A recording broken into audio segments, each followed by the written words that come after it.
Hi ഞാൻ ദീപ. അപ്പൊ ഇന്നത്തെ വിഷയം ജേർണലിംഗ് ആണ്. ഒത്തിരി വീഡിയോസിൽ ജേർണലിങ്ങിനെ പറ്റി ഞാൻ പറഞ്ഞിട്ടുണ്ട്. പക്ഷെ പലരും കൺഫ്യൂസ്ഡ് ആണെന്ന് തോന്നുന്നു. അത് എന്തുകൊണ്ടാണെന്നുള്ളത് ഇപ്പോഴാണ് എനിക്ക് മനസ്സിലായത്. നമ്മൾ ജേർണലിംഗ് വെറുതെ ഒന്ന് സെർച്ച് ചെയ്ത് കഴിഞ്ഞാൽ എപ്പോഴും വരുന്നത് എന്താണെന്ന് വെച്ച് കഴിഞ്ഞാൽ ഇങ്ങനെ എന്താ പേപ്പറൊക്കെ ഒട്ടിച്ച് ഭയങ്കര കളർഫുൾ ആയിട്ട് ഒക്കെ ചെയ്യുന്ന ജേർണലിംഗ് ആണ് സാധാരണ നമ്മൾ ജേർണലിംഗ് എന്ന് പറയുമ്പോൾ അതൊരു എന്താണ് ഒരു എസ്തെറ്റിക് സംഭവമാണ് ജേർണലിംഗ് എന്ന് പറയുമ്പോൾ. അതാണെന്ന് വിചാരിച്ചിട്ടാണോ ആൾക്കാർ എന്താ എങ്ങനെ ചെയ്യുന്നതെന്നൊന്ന് പറഞ്ഞു തരാമോ എന്നൊക്കെ ചോദിക്കുന്നത് ഒത്തിരി കണ്ടു. ഇപ്പൊ ഈയിടയ്ക്ക് മറ്റേ നമ്മുടെ വിഷയമില്ല എന്ന് പറഞ്ഞപ്പോ വന്ന റിക്വസ്റ്റിലും ജേർണലിംഗ് എങ്ങനെ ചെയ്യും എന്ന് പറഞ്ഞു തരാമോ എന്ന് ചോദിച്ചിട്ടുണ്ട്. അപ്പൊ അതിന് വേണ്ടിയിട്ടാണ് ഇന്നത്തെ വീഡിയോ. ജേർണലിംഗ് എനിക്ക് ഒട്ടും ഫാൻസി ആയിട്ടുള്ള ഒരു സംഭവം എന്നല്ല, കുഞ്ഞിലെ തൊട്ട് ഞാൻ എഴുതുന്നതാണ്. അത് ജേർണലിംഗ് എന്നല്ല, ഡയറി എഴുത്തെന്ന് വേണമെങ്കിൽ പറയാം. ആദ്യമൊക്കെ കുഞ്ഞു നോട്ട്ബുക്സിലായിരുന്നു എഴുതിക്കൊണ്ടിരുന്നത്. പിന്നെ എല്ലാ വർഷവും അച്ചാച്ചി ഇങ്ങനെ ഡയറി വാങ്ങിച്ചു തരും. കാരണം നമുക്ക് അച്ചാച്ചി കോൺട്രാക്ടർ ആയിരുന്നുകൊണ്ട് തന്നെ പല കടകളിൽ നിന്ന് നമുക്ക് ഡയറി കിട്ടും. ഈ പെയിന്റ് കടയിൽ നിന്നും പിന്നെ അല്ലാണ്ട് ഈ പൈപ്പിന്റെ ഒക്കെ കടയിൽ നിന്നൊക്കെ അവരുടേതായ മറ്റേ ഒരു അഡ്വർടൈസ്മെന്റ് പോലെ നമുക്ക് ഡയറി കിട്ടും. അപ്പൊ ആ ഡയറി ഒക്കെ യൂസ് ചെയ്തിട്ട് സ്ഥിരം എഴുത്ത് കുത്ത് തന്നെയായിരുന്നു. അപ്പൊ വിഷയത്തിലേക്ക് വരാം. ഞാൻ ഇന്നിപ്പോ എന്റെ കയ്യില് 2023, 24, 25 അങ്ങനെ 3 വർഷത്തെ ഡയറി എടുത്ത് വെച്ചിട്ടുണ്ട്. ഇത് കംപ്ലീറ്റ് എഴുതി തീർത്തോന്ന് ചോദിച്ചു കഴിഞ്ഞാൽ ഇല്ല. നമുക്കെപ്പോഴും എഴുതാൻ പറ്റുന്നത്, അല്ലെങ്കിൽ നമ്മളെപ്പോഴും ഒരാളോട് സംസാരിക്കുന്നത് കുറച്ചധികം നേരം ഇരുന്ന് സംസാരിക്കുന്ന എപ്പോഴാണ് നമുക്ക് വിഷമം വരുമ്പോ അല്ലേ. അല്ല, നമ്മൾ സന്തോഷം വരുമ്പം ഒരു മുട്ടായി തരണം, തീർന്നു കാര്യം ഇല്ലേ. പക്ഷെ പദം പറഞ്ഞ് വിഷമം പറഞ്ഞ് തീർക്കണമെങ്കിൽ നമുക്ക് എപ്പോഴും ഒരു അത്രയ്ക്ക് കാര്യമായ ഒരു ഇമോഷൻ, ഒരു നെഗറ്റീവ് ഇമോഷനോ അല്ലെ നമുക്ക് ഭയങ്കര തകർന്നു പോകുന്ന എന്തെങ്കിലും ഇമോഷൻസ് ഒക്കെ ഉണ്ടെങ്കിലല്ലേ നമ്മൾ ചെയ്യത്തുള്ളൂ. സെയിം വേ ഞാൻ എന്റെ രീതിയാ പറയുന്നത്. ഞാൻ എഴുതുന്നത് കൂടുതലും എന്റെ മനസ്സാകെ കലുഷിതമായിരിക്കുന്ന സമയത്താണ് ഞാൻ കൂടുതലും എഴുതുന്നത്. അപ്പോൾ ജേർണലിംഗ് എന്ന് പറഞ്ഞാൽ വളരെ സിമ്പിൾ ആയിട്ട് പറയുകയാണെങ്കിൽ നമ്മൾ സ്റ്റാർട്ട് ചെയ്യേണ്ടത് എങ്ങനെയാന്ന് വെച്ച് കഴിഞ്ഞാൽ എല്ലാ ദിവസത്തെയും കാര്യം എഴുതിക്കൊണ്ടാണ് നമ്മൾ സ്റ്റാർട്ട് ചെയ്യേണ്ടത്. അപ്പൊ നമുക്ക് ആ എഴുത്ത് എഴുതാൻ അങ്ങനെ വലിയ താല്പര്യം ഇല്ലാത്തവർ, അല്ലെങ്കിൽ എഴുതി അങ്ങനെ യൂസ്ഡ് അല്ലാത്ത ആൾക്കാർക്ക് തുടങ്ങണമെങ്കിൽ നമ്മളൊരു ബുക്ക് എടുക്കുക, ഡേറ്റ് ഇട്ട് എഴുതി പോവുക. ഒരു ദിവസം എഴുതാൻ പറ്റിയില്ല എന്ന് പറഞ്ഞ് ഒന്നും ഇടിഞ്ഞു എഴുത്തൊന്നുമില്ല. അപ്പൊ നമ്മൾ അങ്ങനെ തുടങ്ങുക, ഒരു കൺസിസ്റ്റൻസി കൊണ്ടുവരാം. പയ്യെ എഴുതി വരുമ്പോ എന്താന്ന് വെച്ച് കഴിഞ്ഞാൽ നമുക്ക് ക്ലാരിറ്റി ഉണ്ടാവും. അതായത് നമ്മുടെ ലൈഫിൽ കൂടെ നടക്കുന്ന കാര്യങ്ങള്, അതിന്റെ പാറ്റേൺ എങ്ങനെയാണ്, നമ്മൾ അതിനോട് റെസ്പോണ്ട് ചെയ്യുന്നത് എങ്ങനെയാണ്, എപ്പോഴും നമുക്ക് സംഭവിക്കുന്ന സ്ഥിരമായ കുറെ കാര്യങ്ങൾ എന്താണ്, അതിനെപ്പറ്റിയൊക്കെ ഒരു അനാലിസിസ് പോലെ നമുക്ക് പിന്നീട് ചെയ്യാനായിട്ട് പറ്റും. ഇപ്പൊ നിങ്ങളോട് ചോദിക്കുകയാണ് കഴിഞ്ഞ മാസം നിങ്ങളുടെ ലൈഫിൽ എന്താ സംഭവിച്ചതെന്ന് ചോദിച്ചു കഴിഞ്ഞാൽ ബ്ലാങ്ക് ആണ്. എഴുതി വെക്കാത്ത ഒരാൾക്ക് അത് ബ്ലാങ്ക് ആണ്. പക്ഷെ എഴുതി വെക്കുമ്പോ എനിക്കുണ്ടായൊരു ഗുണമെന്ന് വെച്ച് കഴിഞ്ഞാൽ പണ്ടത്തെ ഡയറിയൊക്കെ കുറെയൊക്കെ പോയി. പക്ഷെ പണ്ടത്തെ ഡയറിയൊക്കെ എടുക്കുമ്പോൾ നമ്മൾ നോക്കുമ്പോൾ ഓക്കെ, ഇപ്പം നമ്മൾ വിചാരിക്കുന്നു ഇപ്പോഴാണ് നമ്മുടെ ലൈഫ് ഭയങ്കര മോശമായിട്ടിരിക്കുന്നത് എന്ന് വിചാരിക്കുമ്പോൾ അതിലും മോശമായ ഒരു കാലാവസ്ഥ അല്ലെങ്കിൽ കാലഘട്ടം ഉണ്ടായിരുന്നു നേരത്തെ എന്നുള്ളത് റിയലൈസ് ചെയ്യുന്ന നമ്മൾ ആ ഡയറിയൊക്കെ എടുത്ത് വായിക്കുമ്പോഴാണ്. എന്തൊക്കെ കാര്യങ്ങളിലൂടെയാണ് നമ്മൾ ഇങ്ങോട്ട് എത്തിയത്, അല്ലെങ്കിൽ പറ്റത്തില്ല എന്ന് കരുതിയിരുന്ന എന്തൊക്കെ കാര്യങ്ങളിൽ എത്തി, അല്ലെ കുറെ കാര്യങ്ങൾ പ്രെഡിക്റ്റ് ചെയ്തതൊക്കെ നടന്നല്ലോ, അല്ലെ എന്റെ ആഗ്രഹം ഇന്നതായിരുന്നു ഇതൊക്കെ നടന്നല്ലോ, ഇതൊക്കെ പണ്ട് എന്റെ ആഗ്രഹങ്ങളായിരുന്നു ഇപ്പൊ അതെല്ലാം നടന്നല്ലോ. അങ്ങനെയൊക്കെയുള്ള ഒരു റിയലൈസേഷൻ ആണ്. പിന്നെ കുറെ അധികം പാറ്റേൺസ് കാണാൻ പറ്റും. ആ പാറ്റേൺസ് കാണുമ്പോൾ നമ്മൾ കുറച്ചും കൂടെ പിന്നെയും ആ പാറ്റേൺ റിപ്പീറ്റ് ചെയ്യുമ്പോൾ നമുക്ക് ഒരു റിയലൈസേഷൻ, അല്ലെങ്കിൽ നമ്മളൊന്ന് അലേർട്ട് ആവും. അതിന്റെ അടുത്ത പരിപാടി വരുന്നുണ്ട്, അപ്പൊ നമ്മളൊന്ന് കരുതിയിരിക്കണം എന്ന് പറഞ്ഞൊരു ഇത് വരും അല്ലെ. അപ്പൊ ജേർണലിംഗ് സ്റ്റാർട്ട് ചെയ്യേണ്ടത്, ഇത് ഞാൻ ഒട്ടും സ്ക്രിപ്റ്റഡ് ആയിട്ടുള്ള ഒരു വീഡിയോ അല്ല, അതുകൊണ്ട് ഇങ്ങനെ പറഞ്ഞ് കാട് കയറി അങ്ങോട്ടും ഇങ്ങോട്ടൊക്കെ പോകാൻ ചാൻസ് ഉണ്ട് കേട്ടോ. അപ്പൊ എന്തെങ്കിലും ഉണ്ടെങ്കിൽ കമന്റിൽ ചോദിക്കാം. അപ്പോൾ ജേർണലിംഗ് എനിക്ക് എന്താണെന്നുള്ളത് ഞാൻ പറഞ്ഞു കഴിഞ്ഞു. ഡയറി എഴുത്ത് തന്നെയാണ് ജേർണലിംഗ്. അതിൽ ഞാൻ എഴുതുന്നത് സ്ഥിരമായിട്ട് എനിക്ക് വിഷമം വരുന്ന സമയത്താണ് കൂടുതലും ഞാൻ ഡയറി എഴുതാറ്. ജേർണലിംഗ് തന്നെയാണ് അതിന്റെ ടേം കേട്ടോ. പക്ഷെ നമ്മള് ഈ അല്ലാണ്ട് അടിച്ചു നോക്കുമ്പോ, ഇപ്പൊ യൂട്യൂബിലൊക്കെ സെർച്ച് ചെയ്യുമ്പോൾ ജേർണലിംഗ് എന്ന് പറയുമ്പോൾ നമ്മളിങ്ങനെ പടവും വരയും കുറിയൊക്കെ ഉള്ള സംഭവങ്ങളൊക്കെയാണ്. അത് ഞാൻ ഒരു തവണ ചെയ്യാൻ നോക്കിയെന്ന് തന്നെയാണ് എന്റെ ഓർമ്മ. ഞാൻ എപ്പോഴും ഒന്ന് ചെയ്യാൻ ശ്രമിച്ചു ആ ബുക്കല്ല ഇത്. ഓക്കെ, എനിക്ക് ഈ ചില പ്രത്യേക സാഹചര്യങ്ങളിൽ പ്രത്യേകതരമായ ബുക്ക് സൂക്ഷിക്കുന്ന ഒരു രീതിയുണ്ട്. ഇത് എന്റെ ഡിപ്രഷന്റെ ടൈമില് ഞാൻ എടുത്ത് എഴുതാൻ തുടങ്ങിയ ഒരു ബുക്കാണ്. അന്നത്തെ കംപ്ലീറ്റ് തോട്ട്സ്, എനിക്ക് വരുന്ന തോട്ട്സ് ആകട്ടെ, അതിനെ ഞാൻ റിക്കവർ ചെയ്യാനായിട്ട് വായിച്ച ബുക്കിനെ ബേസ് ചെയ്തിട്ട് കുറെ അധികം കാര്യങ്ങൾ ഇതിൽ എഴുതി വെച്ചിട്ടുണ്ട്. പകുതി എഴുതിയിട്ടില്ല, ഇത്രയും പകുതി എഴുതി വെച്ചേക്കുന്നതാ. അപ്പം ഇതിനെ ബേസ് ചെയ്ത് ഞാൻ വീഡിയോസ് ഒക്കെ ചെയ്തിട്ടുണ്ട് കേട്ടോ, ഇതിനകത്ത് എഴുതിയേക്കുന്ന കാര്യങ്ങളെ വെച്ചിട്ട്. അപ്പം ഇതെങ്ങനെയാണ് സ്റ്റാർട്ട് ചെയ്തത്, കരച്ചില് പിഴിച്ചില്, പിന്നെ എന്തൊക്കെ ഫാക്ടേഴ്സ് ആണ് എന്റെ ഡിപ്രഷന്റെ ബാക്കിൽ നിന്നൊക്കെ ഞാൻ ഇങ്ങനെ എഴുതി വന്നായിരുന്നു. എന്തുകൊണ്ടാണ് ഇത് എനിക്ക് സംഭവിച്ചത് എന്നുള്ളൊരു അനാലിസിസ്, പിന്നെ അപ്പോൾ ഉള്ള ഒരു പാറ്റേൺ എന്താണ്, അപ്പൊ എന്തൊക്കെ ഞാൻ നിർത്തി, പിന്നെ ഹാബിറ്റ്സ് ഞാൻ എന്തൊക്കെ നിർത്തി, അല്ലെങ്കിൽ ആ സമയത്ത് നടന്ന കുറെ കാര്യങ്ങൾ, വീട്ടിൽ നടന്ന കുറെ കാര്യങ്ങൾ ഒക്കെ ഞാനിങ്ങനെ എഴുതി വെച്ചിട്ടുണ്ട്. അതുപോലെ അതുമായിട്ട് വെയിറ്റ് ലോസുമായിട്ട് ബന്ധപ്പെട്ട് ഇതെല്ലാം ഇതിന്റെ കൂടെ ഇങ്ങനെ പോയിക്കൊണ്ടിരുന്ന ഒരു കാര്യമാണല്ലോ. അത് കഴിഞ്ഞ് പിന്നെ ഭയങ്കരമായ ഒരു ടൈപ്പ് ഓഫ് ഗ്രാറ്റിറ്റ്യൂഡ് ജേർണലിംഗ് ആയിരുന്നു ആ ഒരു ടൈമിൽ. അതുമൊക്കെ കുറേശ്ശെ ഇതിനകത്ത് കിടപ്പുണ്ട്. എന്താണ് എന്നെ അലട്ടുന്ന പ്രശ്നം, എനിക്ക് ഇതെല്ലാം കൂടെ ചെയ്യാനായിട്ട് സമയം ഉണ്ടാവില്ല, തയ്യല്, വീട്ടുജോലി, യൂട്യൂബ്, മക്കള്, മീ ടൈം, അപ്പൊ എന്താണ് ഇമ്പോർട്ടന്റ്, ഞാനിപ്പോ ഒരു ലൈഫ് സ്റ്റൈൽ ഉണ്ടാക്കി കൊണ്ടുവരികയാണ്, ഇങ്ങനെ എഴുതി വെച്ചേക്കുന്ന കാര്യങ്ങളാണ് കേട്ടോ.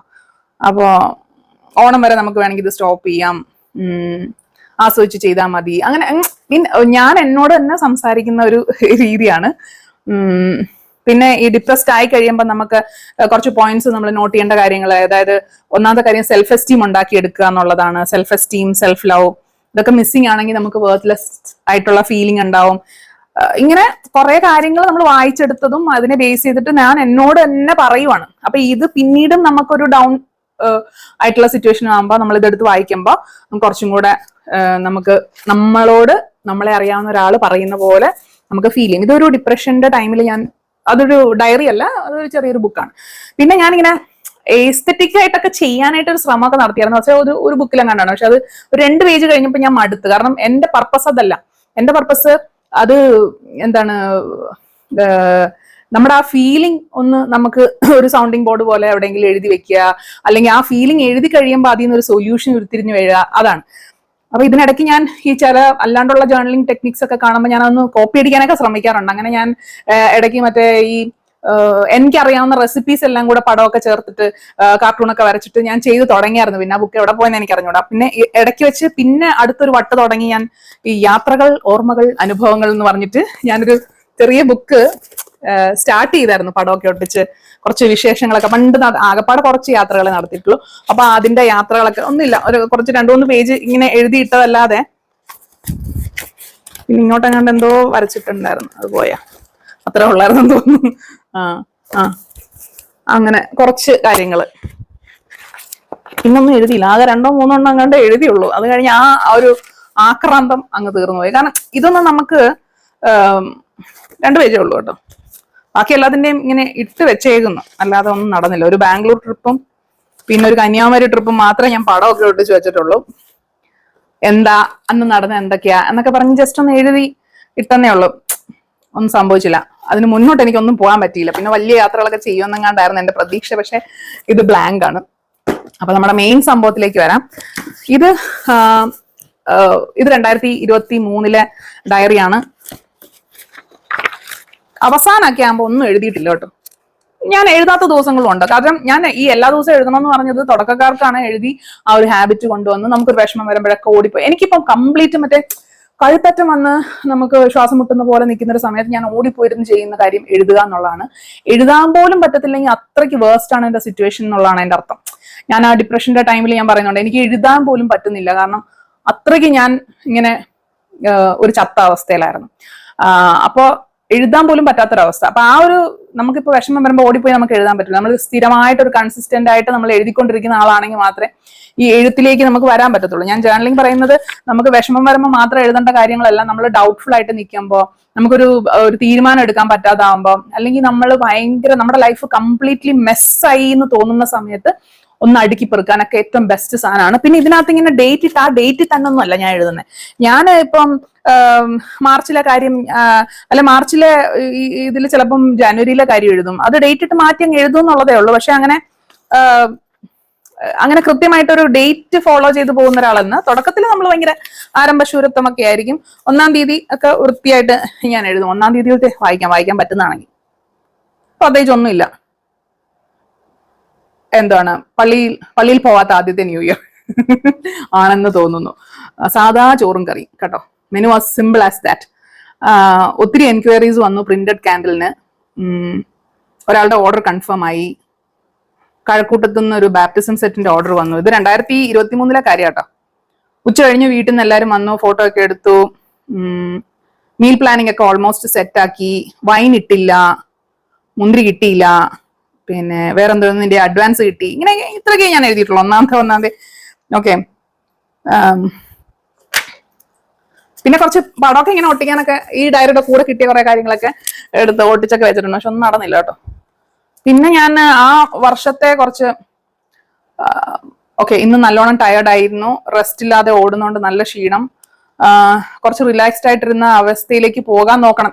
ഞാൻ എന്നോട് തന്നെ പറയുന്ന കുറച്ച് കാര്യങ്ങളാണ്. എൻജോയ് ചെയ്യുന്നുണ്ട്, പക്ഷെ വയ്യാണ്ടാവാതിരുന്നാൽ മതി. സമയം ക്രമീകരിക്കുന്നത് മീൻ ഓരോ അന്നേരത്തെ, അതായത് തയ്യലുമായിട്ട് ബന്ധപ്പെട്ട കുറെ കാര്യങ്ങളൊക്കെയാണ് ഞാൻ ഇതിനകത്ത് എഴുതുന്നത്. അതുപോലെ എനിക്ക് യൂട്യൂബ്, പോഡ്കാസ്റ്റ് ഇതെല്ലാം ചെയ്യണം, എല്ലാം ചെയ്യണമെന്നുള്ള ആഗ്രഹങ്ങൾ ഇങ്ങനെ എഴുതി എഴുതി വെക്കും. ഓക്കെ, വീട് പതിയെ അലങ്കോലമായി തുടങ്ങി, കസ്റ്റമേഴ്സ് എന്ത് ചിന്തിക്കുന്ന ചിന്ത അതിന്റെ ആവശ്യമില്ല, എന്നോട് തന്നെ സമാധാനിപ്പിക്കാൻ തോന്നുന്നു കേട്ടോ. ഓക്കെ, ഇങ്ങനെ ഓരോ ഈവൻ കസ്റ്റമേഴ്സ് ഡ്രസ്സ് എടുത്തിട്ട് പോയി അലമ്പായി അതെല്ലാം, അല്ലെങ്കിൽ ഇത് തയ്ച്ചപ്പോ പേടിയായിരുന്നു, കസ്റ്റമർ വന്നു കഴിഞ്ഞപ്പോ എനിക്ക് ഓക്കെ ആയിരുന്നു, അങ്ങനെയുള്ള ഭയങ്കര ഇത് എല്ലാം. ഇന്ന് വയ്യാത്തോണ്ട് കുട്ടികളെയും കൊണ്ട് ഇരിപ്പായിരുന്നു.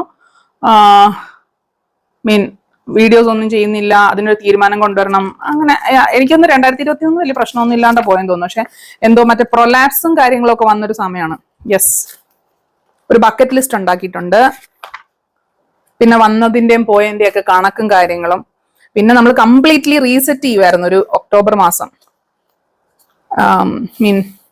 ഇനി ഒരു ബക്കറ്റ് ലിസ്റ്റ് ഉണ്ടാക്കണം, അതനുസരിച്ച് ചെയ്യണം, വേറെ വർക്കൊന്നും എടുക്കുന്നില്ല, അങ്ങനെയൊക്കെ എഴുതി വെച്ചേക്കുന്നു. പിന്നെ ഉണ്ടായിരുന്നത് യൂട്രസ് പ്രൊലാപ്സും അതുമായിട്ട് ബന്ധപ്പെട്ട ഡിസ്കംഫർട്ടും കാര്യങ്ങളും ഒക്കെ, ആൾക്കാർ പേടിപ്പിക്കുന്നതും അതിൽ എന്റെ തോട്ടും പിന്നെ ഡോക്ടറെ കണ്ടതും ആയിട്ടുള്ള കാര്യങ്ങളൊക്കെ ഒരു ഒറ്റ സ്ട്രെച്ചിൽ എഴുതി വെച്ചിട്ടുണ്ട്. പിന്നെ ഉണ്ടായിരുന്നത് ഒരു ബ്രേക്കപ്പ് എന്ന് പറഞ്ഞാൽ, ഒരു നല്ല ഫ്രണ്ട് എന്ന് വിചാരിച്ചിരുന്ന ഒരാൾ പെട്ടെന്ന് അപ്രത്യക്ഷമായി പോയി. അപ്പൊ അത് കുറച്ച്, പക്ഷെ ഓൾറെഡി അറിയായിരുന്നു പുള്ളിക്കാരി പോകും എന്നുള്ളത്. അപ്പം പിന്നെ അതില് എനിക്കൊരു തെറ്റ്, ഞാനായിട്ട് പറഞ്ഞു വിട്ടതോ അല്ലെങ്കിൽ ഞാനായിട്ട് ഉടക്കിയതോ ഒന്നുമല്ല. ഞാൻ എന്റെ പോയിന്റ് പറഞ്ഞപ്പോൾ അത് മനസ്സിലാക്കാൻ പറ്റുന്നില്ലാത്ത ഒരാള് പെട്ടെന്ന് മിണ്ടാതാവുകയാണ് ചെയ്തത്. അപ്പൊ അത് പെട്ടെന്ന് ഭയങ്കര ഷോക്കൊന്നും ആയില്ല, കാരണം ഓൾറെഡി നമ്മളൊരു ഇങ്ങനെ ആടി ഒലഞ്ഞ് നിൽക്കുന്നതായതുകൊണ്ടേ. അപ്പൊ അതിനകത്ത് എഴുതിയേക്കുന്ന, നമ്മൾ മനഃപൂർവ്വം അല്ലാതെ ചെയ്യുന്ന ഒരു കാര്യം കൊണ്ട് ഒരാൾ ഒഫൻഡഡ് ആയാൽ no need to apologise or feel guilty.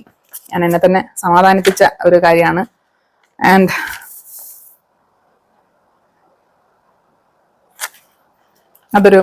അതൊരു കാലഘട്ടം. പിന്നെ ഉള്ളത് കുറെ അധികം പുതിയ പ്ലാൻസ് കൊണ്ടുവരുന്ന കാര്യങ്ങളൊക്കെ എഴുതി വെച്ചേക്കുന്നത്. അതായത് റെഡിമെയ്ഡ് ഇറക്കണം, പിന്നെ അടുത്ത പുതിയ ബിസിനസ് പിടിക്കണം, അല്ലെങ്കിൽ ഈ ബിസിനസ് നിർത്തിയിട്ട് നമുക്ക് റെഡിമെയ്ഡ് ബിസിനസ്സിലേക്ക് ഇറങ്ങാം. ആമസോൺ സെല്ലിങ്ങിനെ പറ്റി അതൊരു വലിയ നീണ്ട ഇതുണ്ടായിരുന്നു കേട്ടോ. ആമസോൺ സെല്ലിങ്, ആമസോണിൽ നമുക്ക് GST ഒക്കെ എടുത്തിട്ട്, അതായത് റെഡിമെയ്ഡ്സ് തന്നെ നമുക്ക് അങ്ങനെ ചെയ്യാന്നൊക്കെ പറഞ്ഞിട്ടുണ്ട്. പക്ഷെ അത് പ്രാക്ടിക്കലി ചിന്തിക്കുമ്പോൾ അത് ശരിയായിട്ട് എനിക്ക് തോന്നിയില്ല. അതുകൊണ്ട് പിന്നെ അത് അവിടെ വെച്ച് നിർത്തി. പിന്നെ ആ സമയത്ത് ആമസോണിലെ കാര്യങ്ങൾക്ക് വേണ്ടിയിട്ട് ഒത്തിരി പേരെ വിളിക്കുന്നതും അവർ പറയുന്നതുമായിട്ടുള്ള കാര്യങ്ങളൊക്കെ എഴുതി വെച്ചിട്ടുണ്ട്.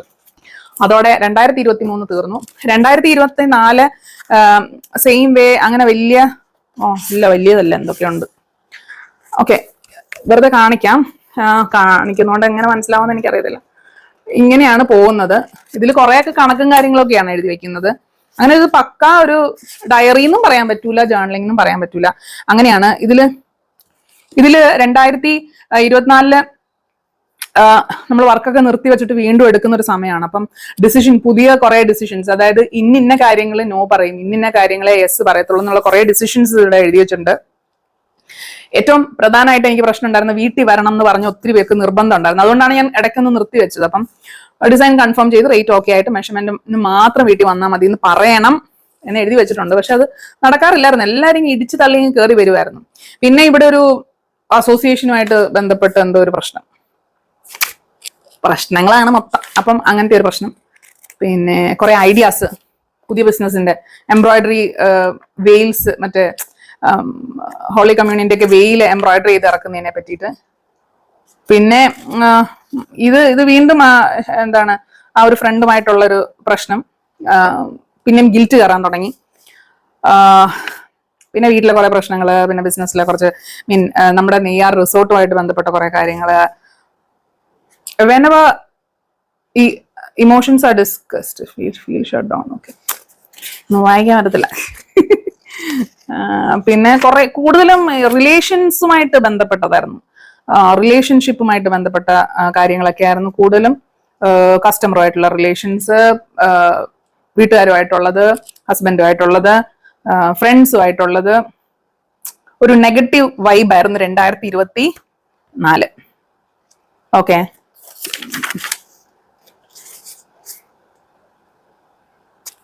വിഷമം കയറി പണ്ടാരം അടങ്ങുവാണ്. സ്ട്രെസ് കയറി കയറി വരുന്നു. ആകെ ശ്വാസം മുട്ടുന്ന അവസ്ഥ. ഇനി വരുന്ന ഒരു ഓർഡറും എടുക്കരുത്. ഞാൻ ഡിസംബർ 4 എഴുതി വെച്ചേക്കുന്നത് കേട്ടോ, ഡിസംബർ 4. പക്ഷെ എഴുതിയേക്കുന്നത് ഏപ്രിൽ 15 ബുക്ക് ഏരിയയിലാണ് എഴുതി വെച്ചേക്കുന്നത്. മതിയായി മടുത്ത്. അങ്ങനെ അങ്ങനെ പിന്നെ ഇതിനിടയ്ക്ക് ഒരു ജോലിക്കാരിനെ വെക്കാം എന്നുള്ളൊരു തീരുമാനത്തിലെത്തി. അവരെ വിളിച്ചു, അവർ വന്നില്ല. പിന്നെ അതുമായിട്ട് ബന്ധപ്പെട്ട് എനിക്ക് വേണ്ട, അതുവരെ എന്ത് ചെയ്യണം, ഇനി ഞാൻ തന്നെ അങ്ങ് ചെയ്തോളാം, ഞാൻ തന്നെ ഒരു സൊല്യൂഷനും കൊണ്ടുവന്നു. അവരില്ലെങ്കിൽ ഇല്ല. ഞാൻ വീക്ക്ലി ഡെയിലി പ്ലാൻ, ഡെയിലി നമ്മൾ വീട് അടുക്കി പെറുക്കി വെക്കണം, kitchen counter top, sink, dining. അതായത് ഇവര് വരുന്നു കരുതിയിരുന്ന് ഇവരെ ഏൽപ്പിക്കാൻ വെച്ചിരുന്ന ജോലിയല്ല, ഞാൻ തന്നെ സ്റ്റാർട്ട് ചെയ്ത് എന്റെ ജോലിയോടെ ഞാൻ തന്നെ ചെയ്യാന്നുള്ളൊരു തീരുമാനത്തിലെത്തി. അതായത് അവരന്ന് വന്നില്ല, പിറ്റേന്ന് വരാന്ന് പറഞ്ഞു. ഞാൻ പറഞ്ഞു ഇന്ന് വന്നില്ലെങ്കിൽ വേണ്ട എനിക്ക്, അങ്ങനെ പറഞ്ഞ് ഞാൻ വിട്ട് കളഞ്ഞു. പിന്നെ ഞാൻ തന്നെ എനിക്കൊരു ലിസ്റ്റ് ഒക്കെ എഴുതി ഉണ്ടാക്കി. ഓക്കെ, ഡിഷ് വാഷർ വെസൽസ് എടുക്കണം, ലോണ്ടറി പെർ ഡേ, എല്ലാ ദിവസവും ചെയ്യേണ്ട ഒരു list. Monday bathrooms and wash basins, Tuesday mopping മാറാല stairs, Wednesday deep cleaning day, Thursday Friday മുറ്റം അടിക്കണം, മാറാല ഔട്ട്സൈഡ്, ജനൽ ഡോർ വൈപ്പ് ചെയ്യണം, Saturday meal prep, Sunday holiday. അങ്ങനെ ഞാൻ ചിരിക്കുന്നതെന്ന് പറഞ്ഞു കഴിഞ്ഞാൽ ഞാനിങ്ങനെ പഴയ കാര്യങ്ങൾ ആലോചിക്കുമ്പോഴേ ഞാൻ ഭയങ്കര സില്ലിയായിരുന്നല്ലോ എന്ന് ഇങ്ങനെ ആലോചിച്ച് ചിരിക്കുന്നതാണ് കേട്ടോ. അപ്പൊ അങ്ങനെ പിന്നെ കൂടുതലും കണക്കും കാര്യങ്ങളാണ്. അത് കഴിഞ്ഞപ്പോഴത്തേക്ക് അങ്ങോട്ട് പിന്നെ ഇത് ഞാൻ ഈ ഡിസംബർ അവസാനമൊക്കെ ആയപ്പോഴെല്ലാം പ്ലാൻ തുടങ്ങി നമ്മൾ പഠിക്കാനായിട്ട്. അപ്പൊ പിന്നെ പ്ലാനിങ് ആയി. അതായത് ഓരോ ദിവസം എന്ത് പഠിക്കും, ഇത് പഠിച്ചു തുടങ്ങാം, അത് പഠിച്ചു തുടങ്ങാം എന്നൊക്കെ പറഞ്ഞിട്ട് ഉള്ള കാര്യങ്ങളാണ് കൂടുതലും. 2025 കാര്യങ്ങളാണ്. പക്ഷെ കൂടുതലും ഇതിനകത്ത് സ്ഥലം ഉണ്ടായിരുന്നോണ്ട് ഇവിടെ എഴുതുമായിരുന്നു. പിന്നെ അപ്സ്കിൽ ചെയ്യേണ്ട ഒരു ഗോൾസ് എന്ന് പറഞ്ഞിട്ടൊരു സെക്ഷൻ കാണാൻ പറ്റുമെന്ന്. അപ്പൊ അതില് personal goals, professional goals, creativity planning, financial goals. Personal ഗോൾസിനകത്ത് നമുക്ക് എന്തൊക്കെയാണെന്ന് അറിയാവോ? എക്സസൈസ് വരുന്നുണ്ട്, കിച്ചൺ ഗാർഡൻ വരുന്നുണ്ട്. ഈ ഇടയ്ക്ക് ഞാനൊരു ചെടി അവിടെ നട്ട് വെച്ചിട്ട് വെള്ളം ഒഴിക്കാതെ അവസാനം മഴ വന്നപ്പോൾ ഞാനത് നടുക്ക് റോഡിന്റെ, അതായത് വീടിന്റെ നടുക്കെടുത്ത് വെച്ചു. രാത്രി ബിജു വണ്ടിയായിട്ട് ഓഫീസിൽ നിന്ന് തിരിച്ചു വന്നപ്പോൾ ഇത് അവിടെ വെച്ചേക്കുന്ന ബിജു കണ്ടില്ല. അതിന്റെ പുറത്തോടെ വണ്ടി ഓടിച്ചു പോയി, തവിട് പൊടിയായിപ്പോയി. അതാണ് എന്റെ കിച്ചൺ ഗാർഡൻ. അത് ആ വഴിക്ക് പോയി. പിന്നെ പ്രൊഫഷണൽ ആയിട്ടുള്ള ഗോൾസ്, ക്രിയേറ്റീവ് പ്ലാനിങ് ഗോൾസ് ഞാൻ കുറച്ചൊക്കെ ഒന്ന് സെറ്റാക്കി. അതായത് ഉടമി കോഴ്സസ് കൺവേർട്ട് ചെയ്യുന്നത്, YT വീഡിയോസ്, യൂട്യൂബ് വീഡിയോസ് ഇടുന്നത്, കുറച്ച് കാര്യങ്ങളൊക്കെ നടന്നു കേട്ടോ. പിന്നെ 2025 തുടക്കം തന്നെ നമ്മൾ മറ്റേ അടുത്ത പഠിത്തവും കാര്യമായിട്ടൊക്കെ ബന്ധപ്പെട്ട് കാര്യങ്ങളായിരുന്നു. അത് പിന്നെ കുറെ അധികം വർക്ക്ഷോപ്സ് ജാനുവരി ടൈമിൽ ചെയ്തിട്ടുണ്ടായിരുന്നു. അപ്പൊ അതിനെ ബന്ധപ്പെട്ട് പിന്നെ ഞങ്ങളുടെ ഒരു ബന്ധു മരിച്ചായിരുന്നു, ആ കാര്യങ്ങള്. പിന്നെ കസ്റ്റമേഴ്സിനെ കൊണ്ടുള്ള ചൊറി അത് എഴുതി വെച്ചിട്ടുണ്ട്. പിന്നെ പഠിത്തം, ഇന്ന് മൊത്തം മാനുവൽ ടെസ്റ്റിംഗ് റിവിഷൻ കംപ്ലീറ്റ് ആക്കി, MySQL തുടങ്ങി, ഒത്തിരി പഠിക്കാനുണ്ട്. പിന്നെന്താ, അന്നൊന്നും പഠിക്കുന്നില്ല. അന്ന 10ാം ക്ലാസ്സിലാണ് നേരം. അവളിങ്ങനെ കുന്തം വിഴിഞ്ഞ പോലെ ഇരിക്കുന്നു. ഓക്കെ, സങ്കടം വരുന്നുണ്ട്, പാത്രം വലിച്ചെറിഞ്ഞു, കരഞ്ഞു, ഞാൻ വയ്യാണ്ടായി. ഇതൊക്കെ കഴിഞ്ഞു, മനസ്സിലായില്ലേ? അപ്പൊ ഞാൻ എന്തിനായിരുന്നു അന്ന് കിടന്ന് ബഹളം വെച്ചെന്ന് ഞാനിപ്പോ ആലോചിക്കുന്നത്. ശരിക്കും അതിന്റെ ഒന്നും ആവശ്യമില്ലായിരുന്നു എന്നുള്ളത്. പിന്നെ ടെസ്റ്റിങ്ങിന്റെ കാര്യങ്ങൾ ഞാൻ ഇത് പറഞ്ഞു പോകുന്നത് നിങ്ങൾക്ക് ഐഡിയ കിട്ടാനാണ്. ഇത് എനിക്ക് കാണിക്കാൻ പറ്റില്ലല്ലോ. ഓക്കെ, പിന്നെ ഉള്ളത് ഒരാവശ്യമില്ലാതെ 4500 രൂപ ഈ മാസം ഡ്രസ്സിന് എടുത്ത് കളഞ്ഞു. എവിടെ ഇടാനാണ്? തയ്ക്കത്തുമില്ല. കാശൊരു പ്രശ്നമാണ്.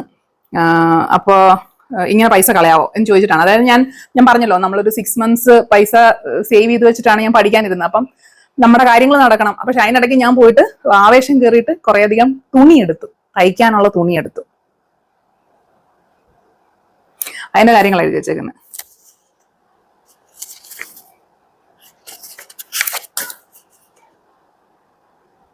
പിന്നെ മാർച്ച് 24 ജോലി കിട്ടി, ജോയിൻ ചെയ്ത കാര്യങ്ങള്. അതുപോലെ ജോയിൻ ചെയ്ത് കഴിഞ്ഞപ്പോ നമ്മൾ പണ്ട് ഉണ്ടായിരുന്ന ഒരു അപ്രോച്ച് അല്ലെങ്കിൽ ഒരു വർക്കിംഗ് രീതിയേ അല്ലായിരുന്നു. അപ്പൊ അത് ഒരാഴ്ച കഴിഞ്ഞപ്പോൾ ഞാൻ ഒബ്സർവ് ചെയ്ത കുറെ കാര്യങ്ങൾ ഇവിടെ ഇങ്ങനെ എഴുതി വെച്ചു. അതായത് നമുക്ക് റിമോട്ട് ജോബ് ആണ്. അപ്പൊ നമ്മള് എപ്പോഴും നമ്മൾ ഡെസ്കിൽ ഉണ്ടാവും. ഞാനിപ്പോ വേറൊരാൾ വിളിക്കുമ്പോൾ അയാൾ ഡെസ്കിൽ ഉണ്ടാവണം നിർബന്ധമില്ല. അതുപോലെ പിന്നെ നമ്മൾ തന്നെ ഈ ഒത്തിരി ഓവറായിട്ട് വർക്ക് ചെയ്യുന്ന ഒരു അസുഖമുള്ള ആളാണല്ലോ ഞാൻ. അപ്പൊ അങ്ങനെ ഒത്തിരി അധികം വർക്ക് ചെയ്യേണ്ട, നമ്മളൊരു മിതമായ രീതിയിൽ ഒരു സമാധാനത്തോടെ വേണം അപ്രോച്ച് ചെയ്യാനായിട്ട്. ഒരു ഗിൽറ്റ് ഉണ്ടാവേണ്ട ആവശ്യമില്ല. നമ്മൾ മാറി നിന്നെന്ന് പറഞ്ഞൊരു കുന്തവും സംഭവിക്കാൻ പോകുന്നില്ല. നമ്മൾ മരിച്ചാലും ആ വർക്കൊക്കെ അവിടെയൊക്കെ തന്നെ കാണും. അപ്പൊ ആരോഗ്യം കളഞ്ഞൊരു പരിപാടി വേണ്ട. ഒന്നും പ്രൂവ് ചെയ്യാനുള്ളൊരു ശ്രമം വേണ്ട. അങ്ങനെ കുറെ കാര്യങ്ങൾ അന്ന് റിയലൈസ് ചെയ്ത കുറെ കാര്യങ്ങളൊക്കെ എഴുതി വെച്ചിട്ടുണ്ട്. പിന്നെ അങ്ങനത്തെ കുറെ കാര്യങ്ങളാണ് ഈ ജേർണലിംഗ് എന്ന് പറയുമ്പം നമ്മുടെ ഇതിനകത്ത് വരുന്ന കാര്യങ്ങള്. അപ്പൊ ഞാൻ ഐഡിയ കിട്ടാനാണ് കുറച്ച് നീണ്ടുപോയി.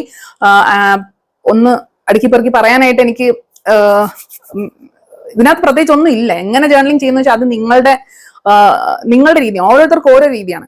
പടം വരച്ച് ഓട്ടിച്ച് ചെയ്യാന്ന് പറയുമ്പോൾ അതിന്റെ പർപ്പസ് വേറെ ആയി പോകുന്നു എന്നുള്ളതേ ഉള്ളൂ. അത് ചെയ്യുന്നതുകൊണ്ട് യാതൊരു തെറ്റുമില്ല, അത് ചെയ്യാം, നമുക്ക് കുഴപ്പമൊന്നുമില്ല. ഓക്കെ, അപ്പൊ ഇത്രയൊക്കെ ഉള്ളൂ കാര്യങ്ങൾ. നിങ്ങൾ എല്ലാ ദിവസവും എഴുതി തുടങ്ങുക. എഴുതി കഴിയുമ്പോൾ നിങ്ങൾക്ക് നിങ്ങളുടെ പാറ്റേൺ മനസ്സിലാവും. അത് നിങ്ങളെ ഒത്തിരി ഹെൽപ്പ് ചെയ്യും. എഴുതി കഴിഞ്ഞാലേ അതിന് എന്താ ഗുണം ഉണ്ടായിരുന്നതെന്നുള്ളത് പറയാൻ പറ്റത്തുള്ളൂ. ഇപ്പൊ ഞാൻ പറയുന്നത് നിങ്ങൾക്ക് ഉണ്ടാവുന്ന ഗുണം എൻറ്റയർലി ഡിഫറെന്റ് ആയിരിക്കും. ഇതിനകത്ത് ഇന്നത് എഴുതാൻ പാടില്ല അങ്ങനൊന്നുമില്ല. നമുക്ക് വീട്ടിലെ കണക്ക് എഴുതാം, കണക്ക് അനലൈസ് ചെയ്യാം, പിന്നെ പിള്ളേരുടെ കാര്യങ്ങൾ എഴുതാം. അല്ലെങ്കിൽ ഇപ്പൊ ഇതിനിടയ്ക്ക് എനിക്കൊരു ചങ്ങനാശ്ശേരി മൂന്നാർ യാത്ര ഉണ്ടായിരുന്നു. അപ്പൊ അതിന്റെ പക്ക എന്തൊക്കെ കൊണ്ടുപോകണം, എന്തൊക്കെ സാധനം വേണം, അതിന്റെ ലിസ്റ്റ്, അതിന് ഇത്ര ദിവസം മുന്നേ എന്തൊക്കെ സാധനം കഴുകി വെക്കണം, എന്തൊക്കെ അടുക്കി പെറുക്കി വെക്കണം, എന്തൊക്കെ സാധനങ്ങൾ മേടിക്കണം, അല്ലെങ്കിൽ അങ്ങനെയുള്ള കാര്യങ്ങൾ. അതുപോലെ ഇപ്പൊ ഭയങ്കര ഹെക്ടിക് ആയിട്ടുള്ള ഒരു 2-3 ആഴ്ച അടുപ്പിച്ച് വരുവാണെങ്കിൽ ഓക്കെ, നമ്മൾ കുറച്ച് മീൽ പ്രിപ്പിന്റെ കുറെ എക്സ്ട്രാ ഐഡിയാസ് ഇവിടെ എഴുതി വെച്ചിട്ട് അതെല്ലാം ചെയ്ത് ടിക്ക് ചെയ്ത് ഇടുന്ന ഒരു പരിപാടിയുമുണ്ട്. അപ്പൊ അങ്ങനെ നമുക്ക് നമ്മുടെ കാര്യങ്ങളെല്ലാം ഒന്ന് ഓർഗനൈസ് ചെയ്യാനായിട്ട് ഒരൊറ്റ ബുക്ക്, അത്രേ ഉള്ളൂ. അതിന് ഇപ്പൊ ഡയറി വേണമെങ്കിൽ എടുക്കാം, അല്ലെ 200 പേജിന്റെ ബുക്ക് എടുക്കാം, എന്ത് വേണമെങ്കിലും ചെയ്യാം. നിങ്ങൾക്ക് ഇത്രയും പറഞ്ഞതിന് കാര്യം മനസ്സിലായെന്ന് വിചാരിക്കുന്നു. എനിക്കത് ഭയങ്കര ഹെൽപ്ഫുൾ ആണ്. ഞാൻ എന്റെ പല വീഡിയോസിലും എനിക്ക് വിഷമം വരുമ്പോഴായാലും, അല്ലെങ്കിൽ ഞാൻ മൊത്തത്തിൽ സ്ട്രെസ്ഡ് ആയിട്ടിരിക്കുന്ന സമയത്തായാലും, എനിക്ക് പുതിയ എന്തെങ്കിലും ഒരു കാര്യം, ഒരു ഐഡിയ വന്നാൽ അത് ഡെവലപ്പ് ആക്കുന്നതും എല്ലാം ഞാൻ ഈ എഴുതിയാണെന്ന് പറഞ്ഞിട്ടുണ്ട്. ഈ എഴുത്തിലേക്ക് വരണമെങ്കിൽ നിങ്ങൾക്ക് ചെയ്യാവുന്ന വളരെ സിമ്പിൾ കാര്യം, എല്ലാ ദിവസവും നടന്ന കാര്യങ്ങൾ എഴുതുക. ഒരു പ്രയോജനമില്ല, പിന്നീട് നമുക്ക് എടുത്തു വെച്ച് വായിച്ച് ചിരിക്കാന്നുള്ളതേ ഉള്ളൂ. പക്ഷെ കുറെ കഴിയുമ്പോൾ നമ്മളുടെ എഴുത്തിന്റെ രീതി മാറും. നമ്മളോട് തന്നെ സംസാരിക്കാൻ തുടങ്ങും. അപ്പോൾ നമ്മളെ ജഡ്ജ് ചെയ്യാതെ കേൾക്കുന്ന ഒരു വസ്തു അല്ലെങ്കിൽ ഒരാള് പോലെ വരും ഈ ജേർണലിംഗ് എന്ന് പറയുന്ന പ്രോസസ്സ്. അത് കഴിയുമ്പോഴാണ് നിങ്ങൾക്ക് അതിന്റെ ഗുണം ശരിക്കും മനസ്സിലാവുന്നത്. അപ്പൊ നിങ്ങൾ മിനിമം ഒരു മാസമെങ്കിലും ഒന്ന് എഴുതി നോക്കുക. എന്നിട്ട് നിങ്ങൾക്ക് എന്ത് തോന്നുന്നു, അല്ലെങ്കിൽ നിങ്ങൾ ഓൾറെഡി ഇതൊക്കെ ചെയ്യുന്ന ആൾക്കാരാണെങ്കിൽ അതിന്റെ ഗുണം ഒന്ന് താഴെ കമന്റ് ചെയ്യാം. അപ്പൊ ബാക്കിയുള്ളവർക്കും കൂടെ ഉപകാരമാവുമല്ലോ. അപ്പൊ ഇത്രയേ ഉള്ളൂ. അടുത്ത വീഡിയോ നമുക്ക്